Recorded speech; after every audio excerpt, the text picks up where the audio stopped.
Right.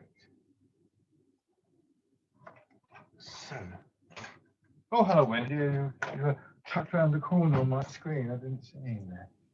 Hello there. So, rub your hands together. Rest your feet down and just look for that nice, long, open feeling as you sit up in the back, then the hips sinking back. Tapping over your face.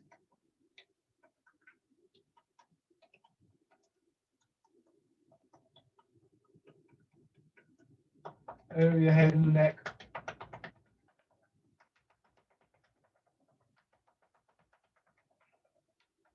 Down to one shoulder. And your arm.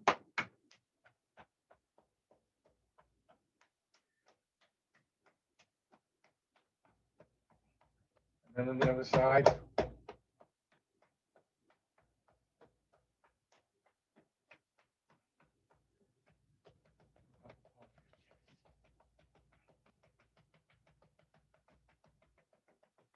Belly. And your legs.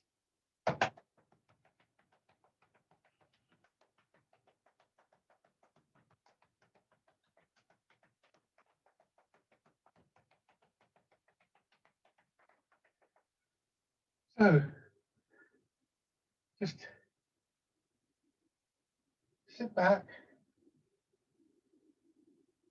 feet out. Either have your feet flat down, or if that's more comfortable for you. So remember the reason for doing this is really just to get that sense of dropping back and to remind ourselves of why we do that, really. Obviously, one thing is to drop our center of gravity and all that implies, but just a change in the body. So for instance, if you just place your hands on your belly, when you're sitting up, you're probably tightening there, but here you're more likely to just soften there. And you may feel that simple rise and fall in your breathing. As you breathe in, a little bit of an expansion there, breathing out, hands drop down. And it's quite a good position for working with that in, if it suits you to breathe out.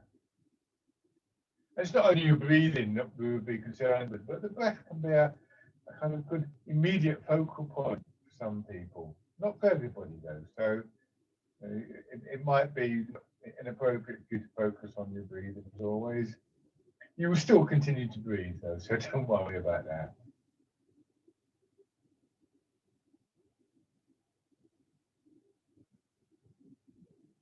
So when we come to the upright position again, just try and make sure that you're not sort of tightening in the front of your body. Roll forwards and then let your hips drop back. And you feel almost round shouldered. It feels as though you're kind of hunched over. But that feeling is neutralized by this kind of opposite quality, really, of that stronger feeling, that column-like feeling going up through the middle of your body. And something else that we might notice with our breathing, and for this you only just really need to sort of touch lightly on it, but is that sharper, clearer quality that we feel in the nostrils when we breathe in. This is the spring mist, that very sharp, clear, so cold perhaps, but not too cold, but refreshing quality. When we breathe out either through our nose or through our mouth, which is more comfortable for you. Breathing out through your mouth gives you a sort of slightly greater sense of release, perhaps. But either way, that's a sort of murkier quality, sort of warmer, grayer almost, if we were to put a colour to it. This is the autumn fog. So once we've started to sort out our posture, and our breathing comes more reasonably, we can start to experience this change from this image of spring mist to autumn fog. Or if that doesn't mean anything to you, think of the difference between a sort of glass of water that's been sitting for a while and gone warm, and one that's fresh from the tap or the bottle, something like that. Just, you know, that contrast is one of the things that we're looking to experience all the way through the exercises. That kind of energetic change, if you like to think of it like that. And turning your head.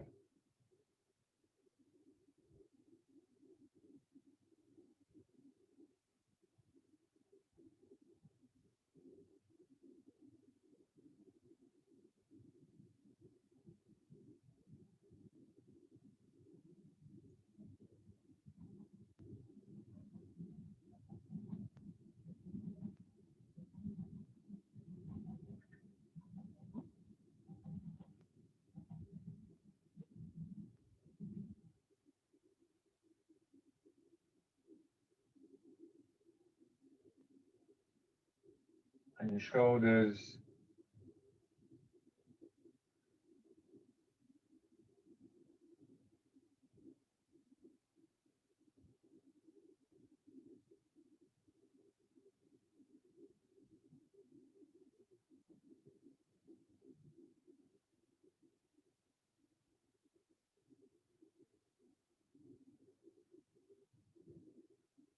Going forwards.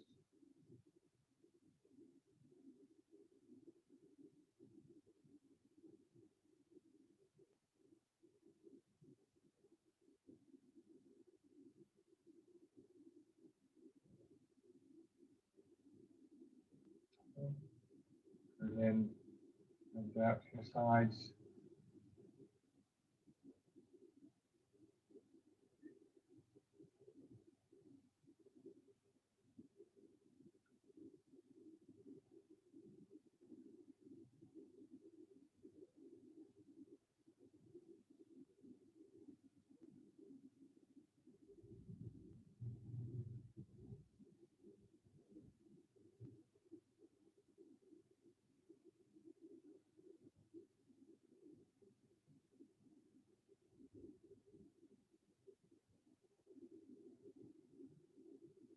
Winding around.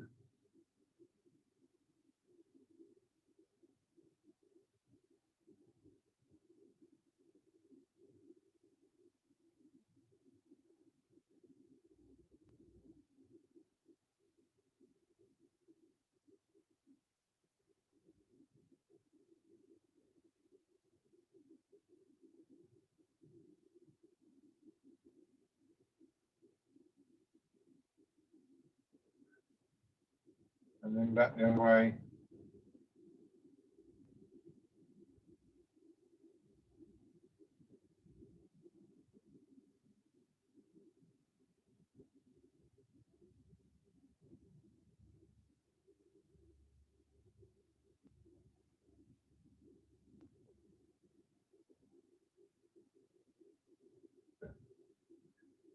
Transfer your weight into your feet and then back into your hips.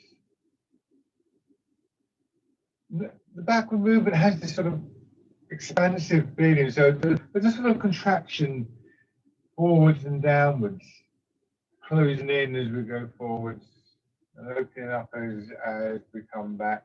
This, of course, is the basic rhythm in Tai Chi.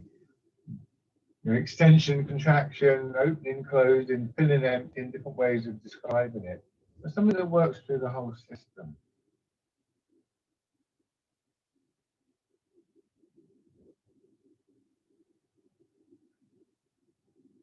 So it's a good exercise to familiarize yourself with that.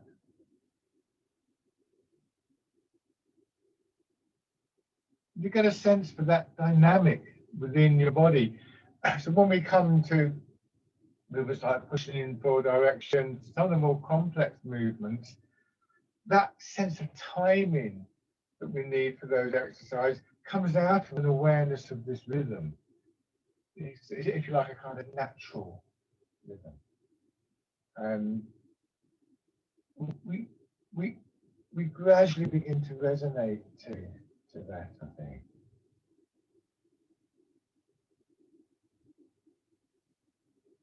Turn slightly.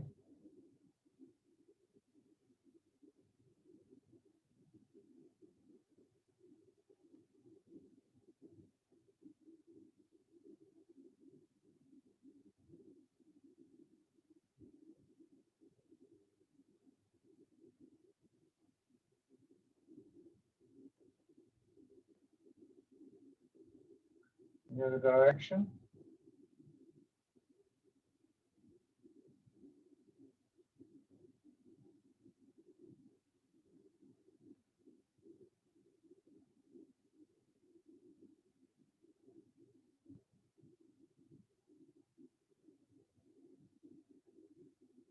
And then around.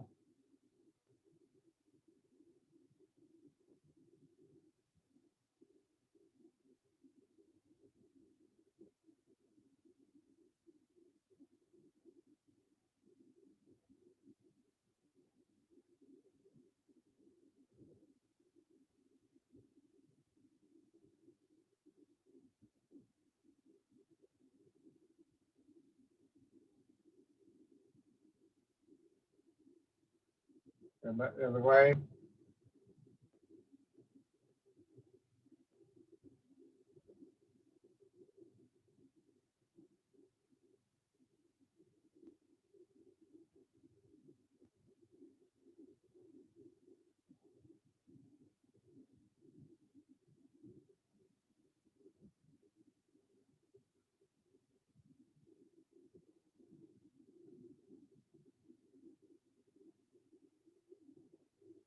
Back to the center, and then raising your heel, push your foot out gently into the floor.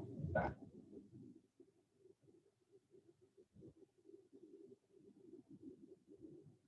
Many of these things, the way we do the step in, the rhythm, even things like I was talking about, that awareness of the change in the breath, spring, mist, or autumn fog, gradually become much more sort of natural for us. And on the other side, posture as well, the rooting down.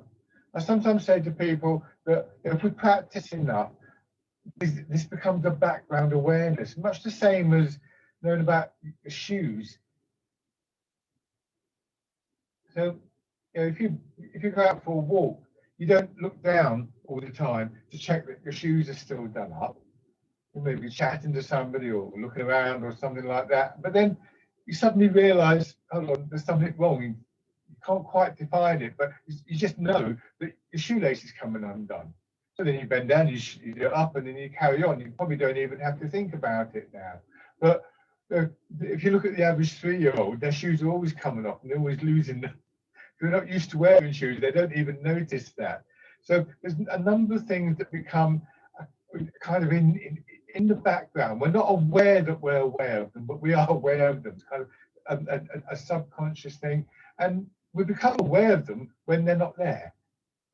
So you suddenly realize that you've lost the root, or that you've lost that openness, or whatever it is we're actually talking about. And I think that's quite an interesting development in Tai Chi, because then these qualities come into the rest of our life naturally. So sitting back, and your hands out, and then easing forwards and back.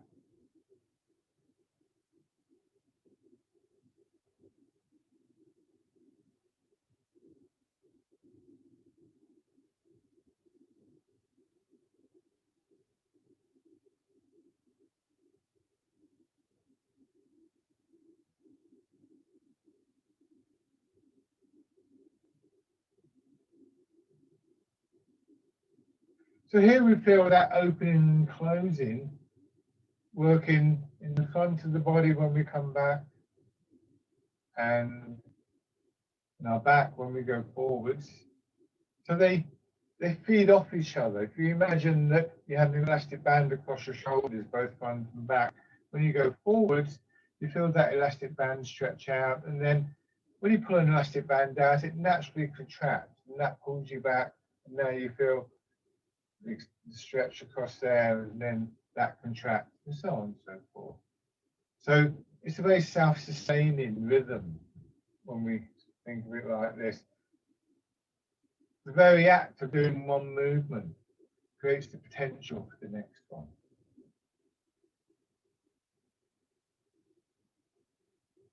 Now change into pushing cast and net. And we can find that in all the movements. My first teacher in Tai Chi, Bronwyn Hipkin, used to say, and she was talking about doing the Tai Chi forms, but she would always say the seed of the next movement is in the movement that you're doing. So your best chance of getting that correct is to really focus on what you're doing right now. And I think that's a very interesting view, because it then taps us directly into that meditational element of being just sort of settled in this moment.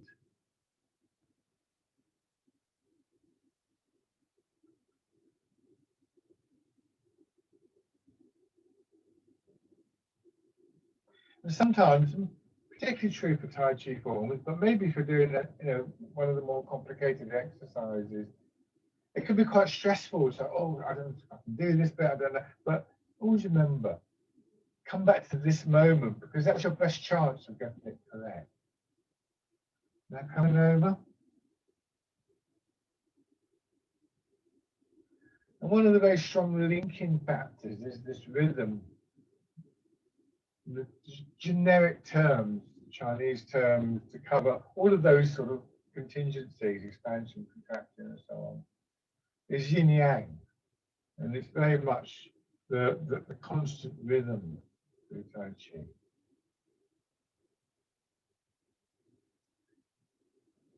And even a rhythm that we naturally resonate to and calm with. It's like, imagine the sound of the waves on a beach or something like that.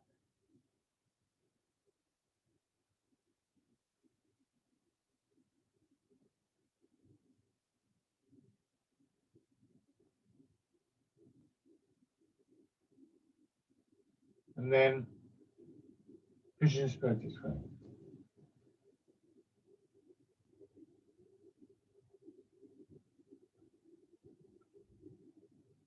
So we begin to get an intuitive sense of when the movement changes, when we've reached that point of fullness, of openness, beyond which we're going to start straining.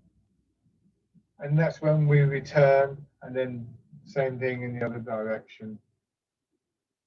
Somebody once said it was a bit like riding a wave when you go surfing. Just said that you get an intuitive sense of when to join the wave.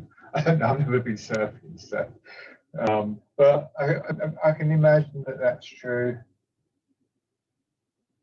And again, as all things in Tai Chi, it's something that we do quite naturally. And then change into pushing a wave. So for instance, when you're crossing the road, you kind of look, or if you're driving, you're pulling out or something like that, you kind of look and you get a sense for the flow and the rhythm of the traffic. And there's lots of times, lots of ways that we might find us doing that sort of thing. And this is one of the qualities we're definitely trying to nurture in Tai Chi.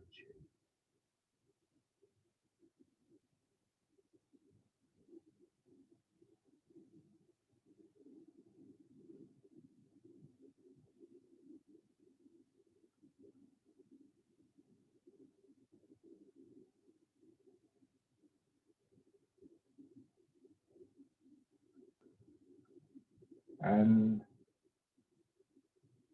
comes reverse this. Another thing about that rhythm, in some modern dance theory, say that everybody has a natural rhythm, a personal rhythm, that we resonate to. And part of what we're doing is tuning into that. And if you've ever been in a room with a couple of musical instruments, say a drum and a guitar or something like that, if you hit the drum and if you get the rhythm right, the guitar will start to resonate to it. And in the same way, if you can get that rhythm in the movement of your weight, your upper body will start to resonate with that. And perhaps one of the ways that we can understand this idea of an energy flow in the body.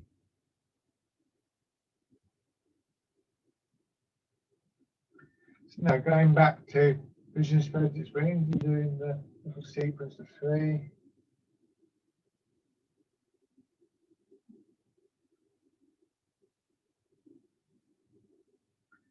So if you maybe if you feel a bit stiff in your back or your shoulders or something like that, anywhere in your body,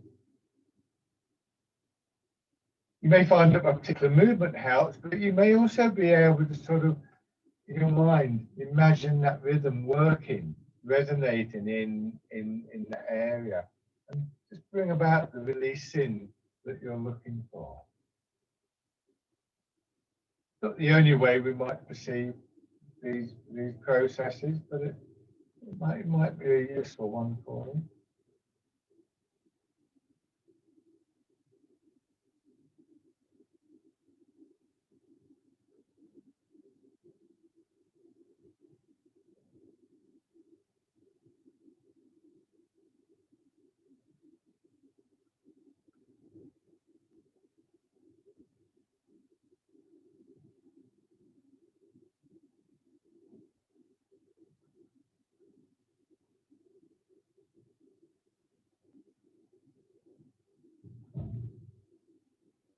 This time turning your hands out.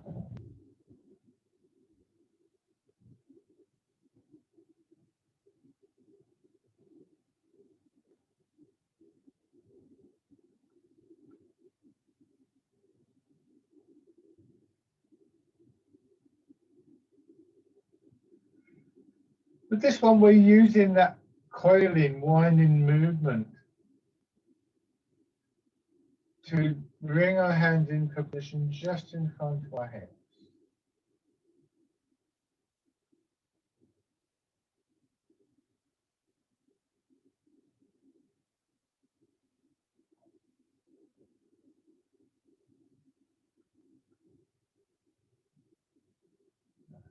Changing. Expansion upwards and downwards, so a little bit more, very subtly more feeling of pressure in your hips and buttocks and soles of your feet.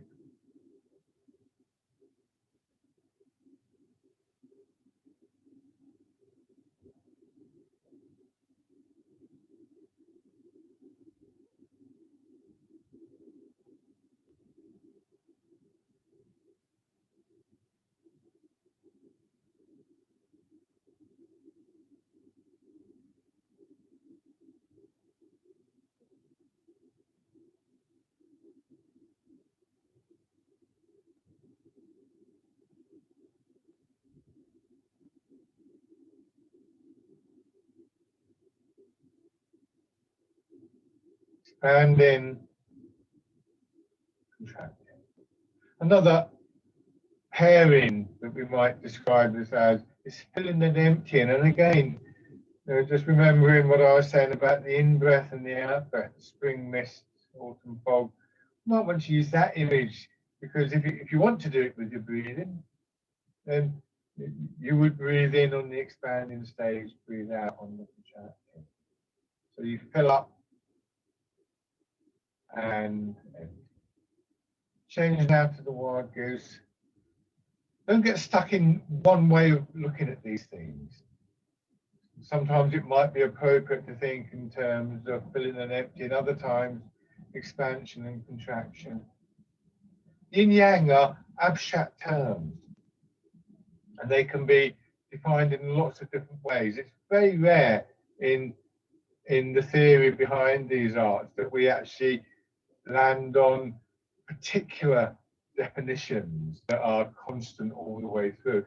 They do that in Chinese medicine of necessity, but it is the exception rather than the rule. Normally it's about just something that describes the interplay, the dynamics between opposites, the connections between opposites, up and down, left and right, so on.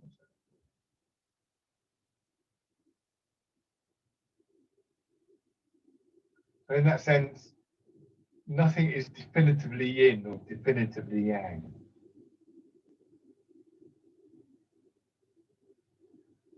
And then pardon perhaps. Sometimes we find that certain foods are classified as yin or yang, certain ways of preparing food, and that's because again, in some instances, food is seen as direct medicine in Chinese medical techniques. You can, in some instances, get prescriptions for certain foods, certain preparations for particular reasons. And obviously, when you're looking at kind of something like a medical prescription, you have to have some kind of constancy. But outside of those specialist areas, as I say, don't get stuck in a particular way of viewing. See it as a way of thinking rather than a definitive list. Now change into dragon plucks the stars from the sky.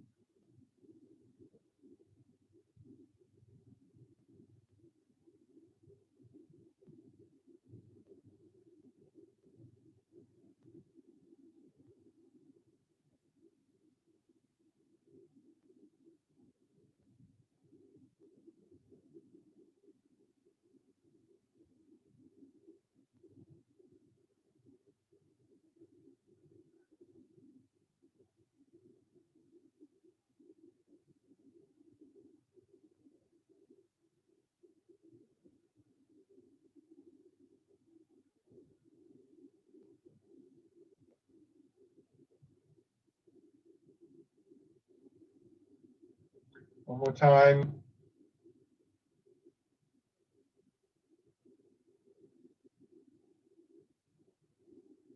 And then pushing in two directions.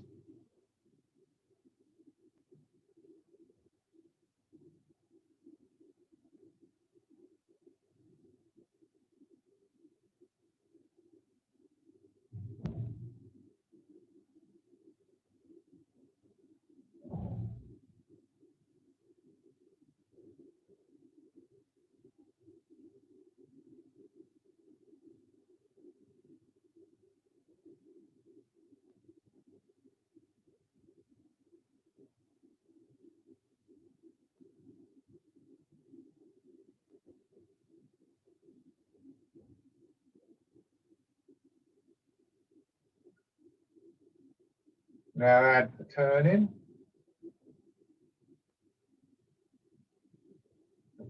I've got four directions, upwards, outwards, but also to the diagonal on either side.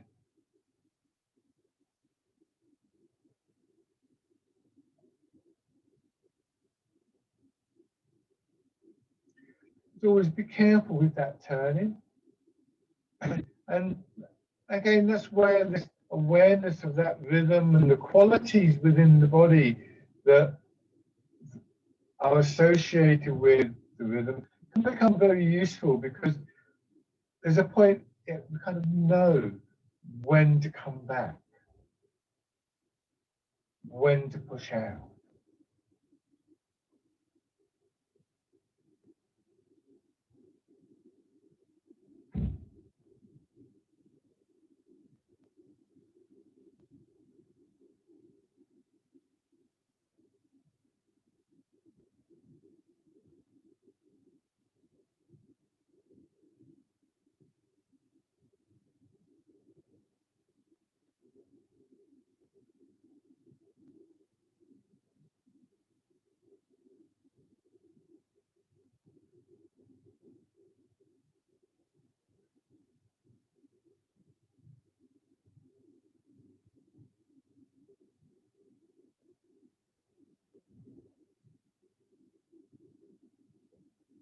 And then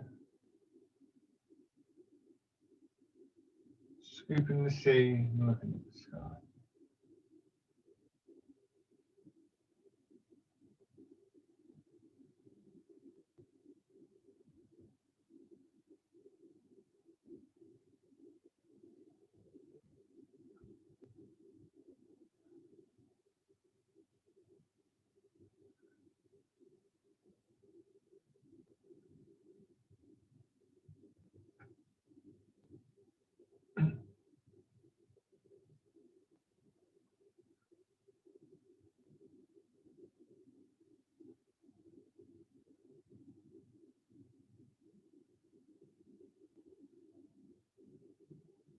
Now change into grasping the tiger's ears.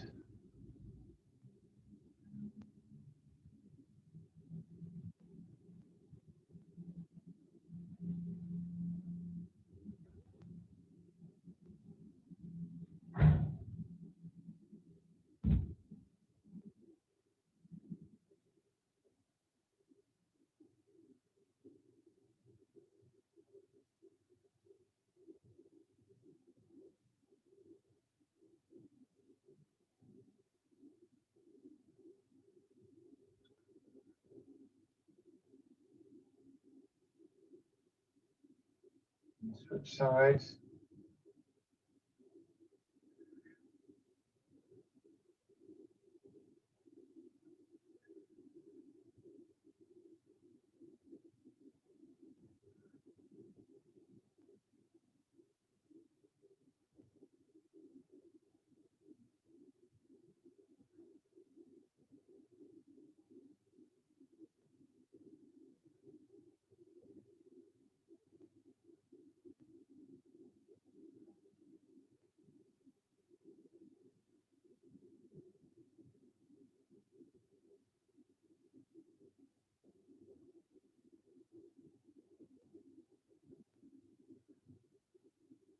And then grasping the tiger's ears.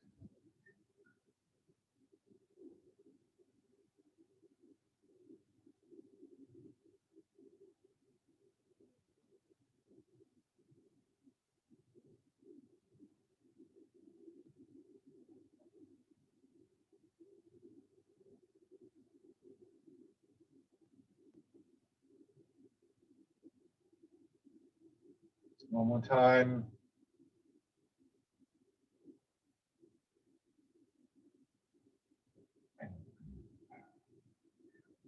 These background ideas, of course, are very much a part of Chinese historical culture. The ideas go back 2,000 years plus, and they surface even today in things like, as I said, in Chinese medicine, sometimes in their approach to food, in all sorts of areas of life, even in their kind of design of buildings and internal and external. The art that they call feng shui. If you go into a Chinese restaurant sometimes, you might see a tank of fish or a bamboo flute hanging, and quite often that has been worked out through the various techniques of feng shui, the sighting of it. If you're interested in those ideas, I suppose the root text of a lot of these things is a really lovely little work called the Tao Te Ching. That's Taoteaching. Usually, it can be spelled differently, or simply Lao Tzu, who's supposedly the author of this, and that's Laotzu. And when I first started doing Tai Chi, I was one of these people who always wanted to know more. And I very quickly got around to asking my teacher, Bronwyn, what books could I read on it? Because I always like to read behind these things. And she said, read the Tao Te Ching. So I got hold of a copy of it. And my first thought was, what's this got to do with Tai Chi? When I started reading it, and it's almost like a poem, very simple. And I started to pick out little phrases, and I just fell in love with it. I still go back to it. I still go back to the sort of the original version that I read. There's lots of different translations and interpretations out there, and I always recommend to people, if you're interested, read a variety of them. But the one that I started with, and the one that I still recommend, is actually just one very simple. It's in the Penguin Classics. You know, remember these penguin books with the black spines, and translation by a guy called D.C. Lau. So very straightforward, in a way unbiased translation, just a straightforward translation, but it's very nicely produced. So if you're interested in getting a sense for these underlying ideas, the philosophies almost behind the movements, I think that's a good place to start. But there's a vast amount of literature out there on it if you're interested in following it up. So just go back to this, and going around in a circle in one direction, and then when you get back, hit the circle in the other direction. So you should arrive back in this starting position and then go the other way.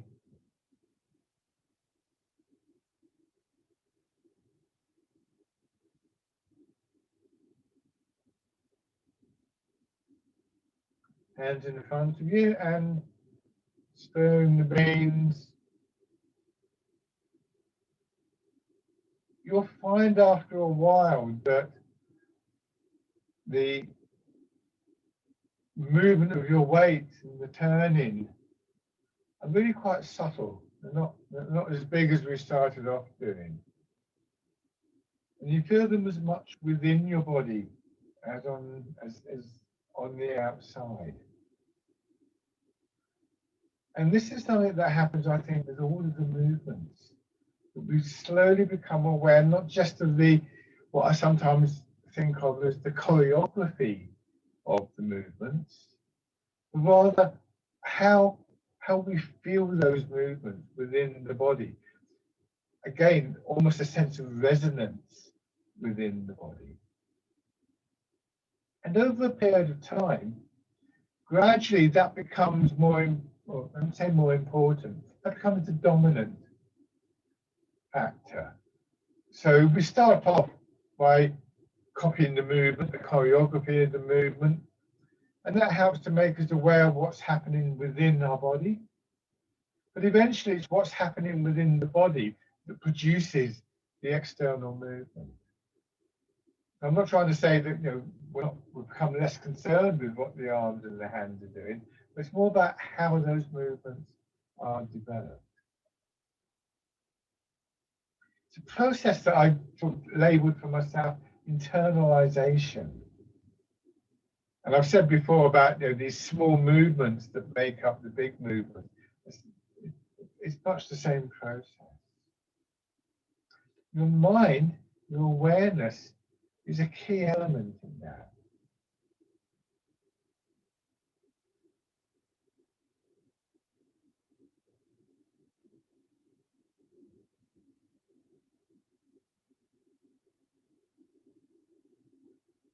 Good, and then hold your hands over your chest in the archer.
One more on each side.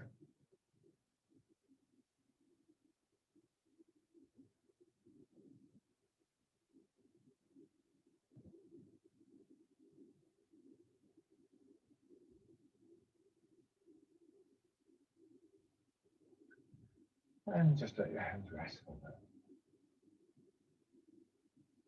Come back to just sitting, be aware of your breathing and that spring mist, autumn fog image.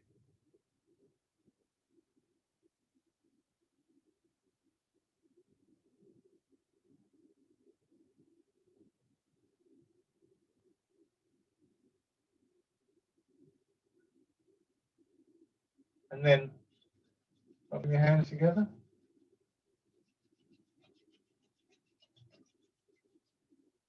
And tapping over your face.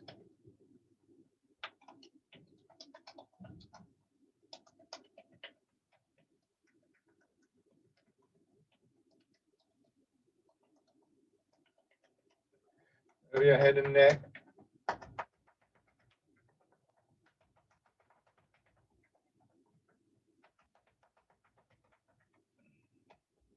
Bounce on the shoulder.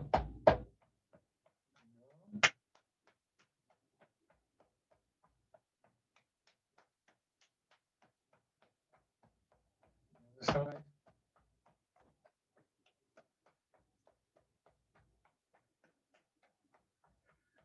Back of your chest.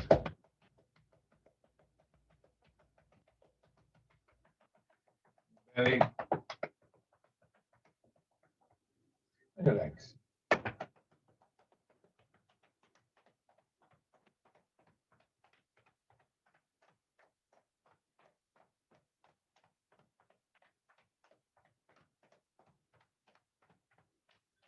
Good. And then stand.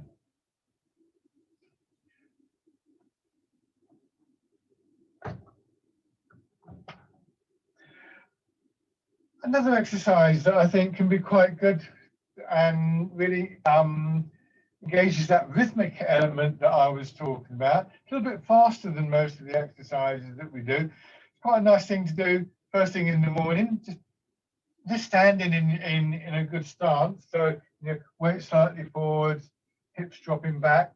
It's very, very simple. You just turn in your hips and let your arms drop down. And just let that rhythm do the work for you. Feel your body just moving to its own rhythm. It doesn't have to be particularly fast or anything. But you do need to get your sort of posture correct. For instance, if you very carefully here, so if you're in this position, you bring your knees back and just sort of tighten them up. You feel everything tighten up, and it's much harder for your body to resonate when that tightness is there. So it encourages a good posture. And it has a nice advantage. It's nice and you can loosen your shoulders, gets the energy flowing, the blood flowing in your body.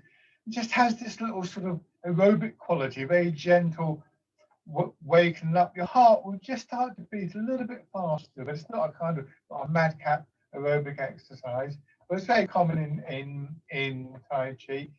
So I just refer to as swinging, or else if you look where my hands are going, front hand goes to there, but the back hand will land about here, base of the spine. Some people have it slightly higher up, but round about here, in the middle of the small of the back, there's an acupuncture point, quite a major acupuncture point in fact, so between the third and fourth vertebrae, lumbar vertebrae.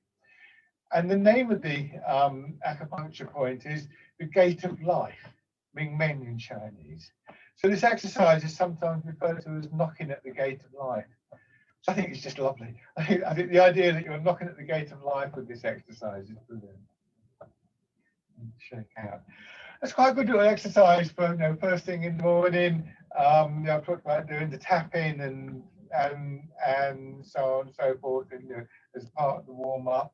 There's actually a whole series of those swinging exercises, and the whole sort of tradition in their own right. But that one's just nice and straightforward, and as I say, just gets your heartbeat up a little bit.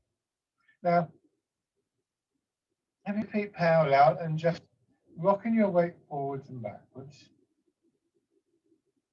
Again, those rhythmic qualities are here, and that smoothness of movement, that sense of your skeleton, your spine, bones of your legs, and so on, just gently moving forwards and backwards, which is the kind of root of the energy, the movement that's going to move your arms.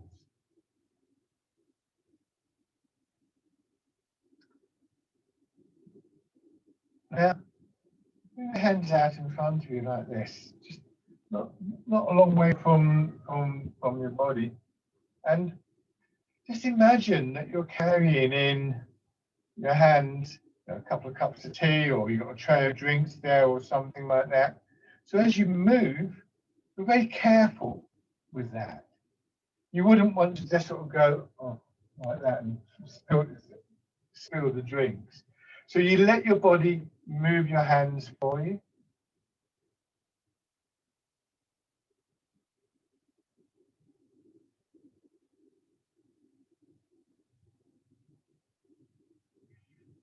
and you start to get a very distinctive feeling in your hands. Keep doing this. I'm going to come closer though, so you can see the shape of my hand. So first of all, the fingers are spread out gently, and particularly the space between the thumb and the forefinger, and everything has this curve in. And when it's up like that, you see, try and get the right position. If you see my thumb's not stuck out like that. That tightens everything. It's just gently holds in, so very soft in the palm of your hand. And this is basically the feeling you want in your hands. And then just imagine there's a table in front of you. So as you go forward, you very carefully reach out a little bit to put the tray down. If the image of carrying the drinks doesn't work for you, another image that's very similar is to say, imagine that you're pushing a supermarket trolley, because those things go all over the place, don't they? So you're quite controlled in your hands, but not stiff and not tight. And you're using the body to move them.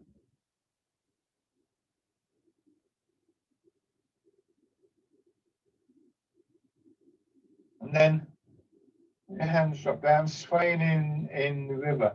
And the idea is to use exercises like that to tune us into this internal quality of movement, which we then look for, try and remember in the other exercises.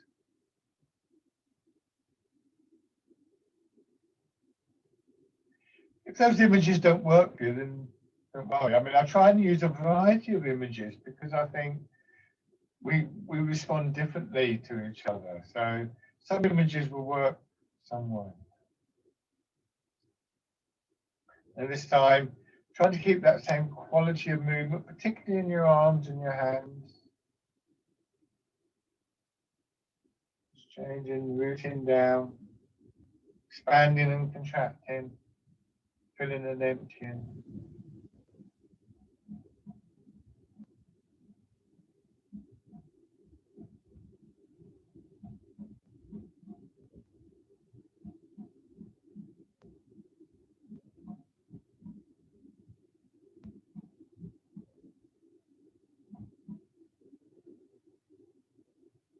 Change to the wild goose.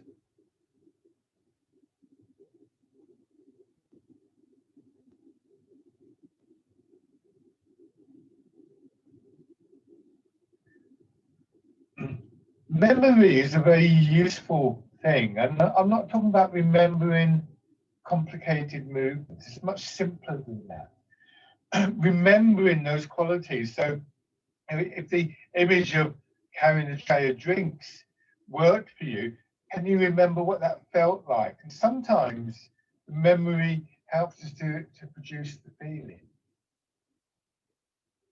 And then, excuse me, art in the clouds.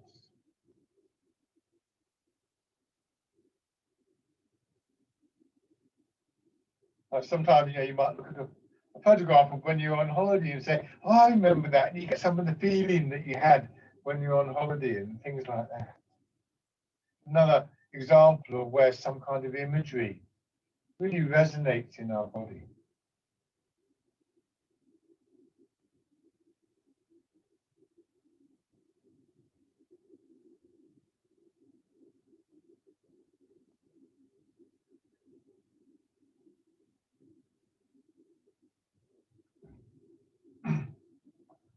And then 1 foot forwards.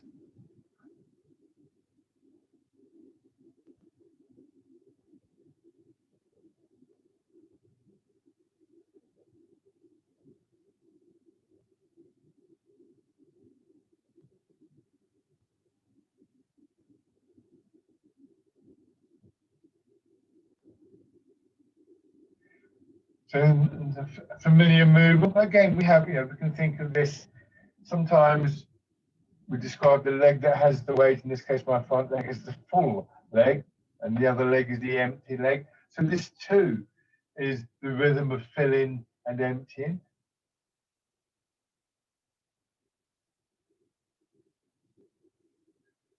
I think the original Chinese terms are often translated as something like substantial and insubstantial. I always think that's a bit of a mouthful though, so filling and emptying is probably easier to remember. And again, hands in front as though you're carrying the tray of drinks or pushing the supermarket trolley. Remember that slightly curved feeling in your arms, in your hands rather, sorry.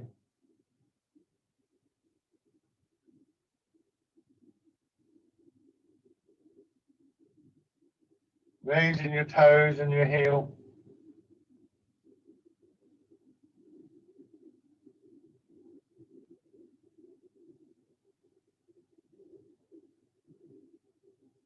And then stepping in without spilling the drinks. So you don't want to sort of suddenly go like that because they'll go everywhere. So imagine you're walking across the room carrying the drinks. You're always very careful. And so there is this quiet quality about it. It's quite dynamic as well. It's quite an active image, isn't it? You are definitely doing something with your hands, and yet there's a quietness, a stillness within them of necessity. And then on the other side, there's a series of old writings in Tai Chi that we refer to as the Tai Chi Classics.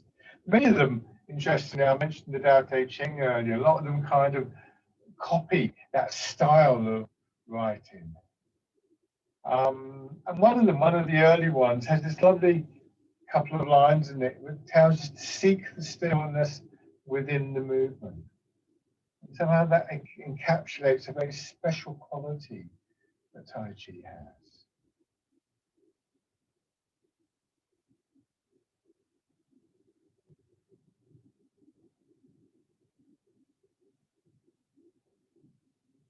So these things feed in to the physical movements. In one way or another, the ideas, the images.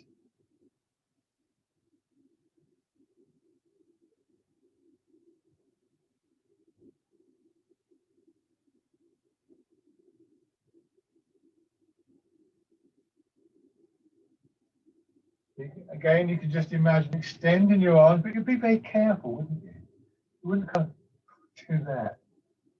Really helps with that feeling of connection and with that stronger feeling that comes through that. So there's lots of sort of elements that this get raised, explored in this very simple exercise. Just raising your toes and your heel.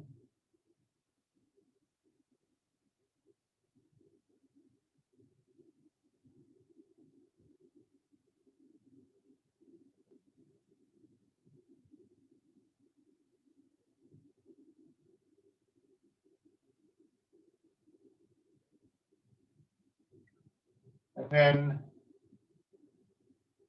stepping in.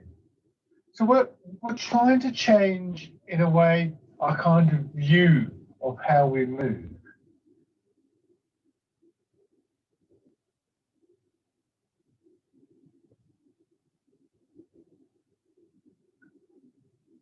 And then it's comfortable for you to keep your hands in this position, taking a few steps either forwards or backwards. So your supermarket trolleys, if you use your hands too much, they go all over the place, don't they? So you have to sort of exert a degree of control without actually stressing about it. Same thing, so similarly, carrying the tray of drinks. Change direction if you haven't done so already.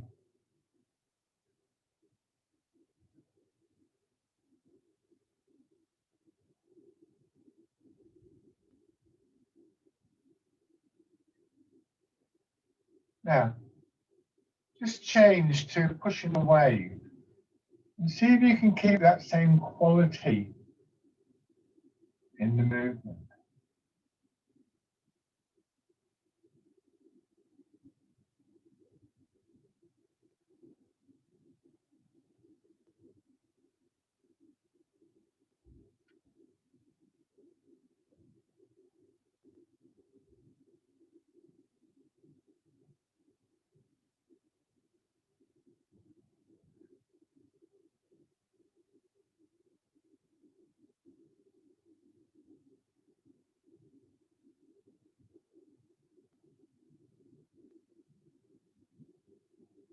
And then the other side.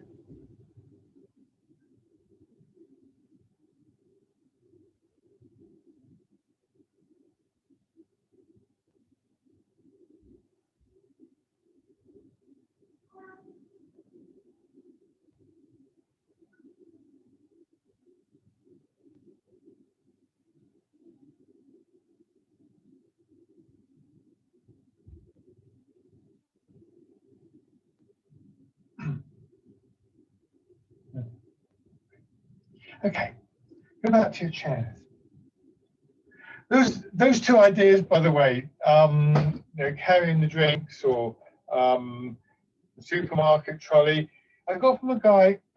This is a lovely guy, came up to about there on me, and it was doing what we call push hands in Tai Chi, which is one of the more martially orientated elements in Tai Chi. But basically, you try and push each other over. And he was very good at pushing me around, and I couldn't push him around at all. So I thought I was quite interested in this image. Even though he was smaller than me, he was able to do that. And a couple of years ago, with one of my main teachers, this guy Karel Pascuba, who I've worked with for over 20 years. Again, he's not small, but he's not my weight or anything like that. And I think in push hands, in all the time that I've worked with him, I've probably managed to move him less than a dozen times. Well, I know it's less than a dozen times. So it was a bit of a victory when I managed to get him to move. And a couple of years ago, I was pushing hands with him, and I felt myself really struggling. I suddenly remembered that image of carrying the tray of drinks. And as I remembered it, I felt myself change in the way that I was moving. And Karel moved. Caught us both by surprise, actually. And it was interesting how recalling, just remembering, I didn't consciously change how I was moving. I didn't think, oh, I need to do this or that technique or whatever. Just remembering that feeling of movement changed things completely. So it was quite an interesting moment. I couldn't do that second time because Karel was very good. So these images, these memories, and these ideas can have a great effect for us. So coming back, and again, the sense of the stillness and the movement, embracing tiger, return to mountain.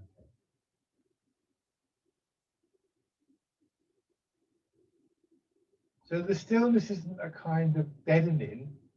There's an alertness there, but a kind of quietness at the same time. And the movement shouldn't be frantic. It should have some of that quality of the stillness in it.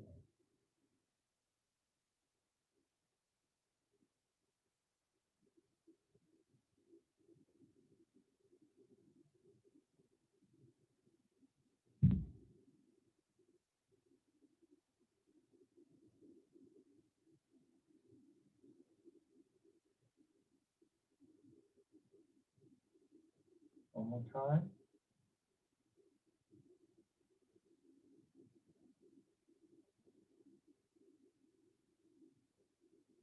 And rest.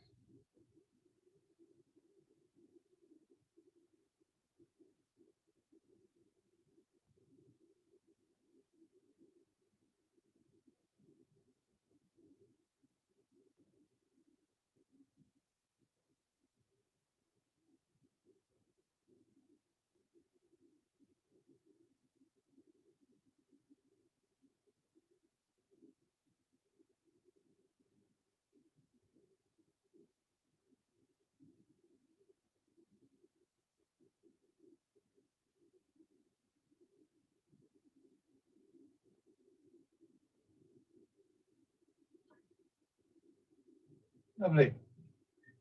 Thank you very much, everybody. Thank you. Thank you very much. See you all next week. Yeah, have a good weekend, everybody. Bye. And I'll see you next week. Take care.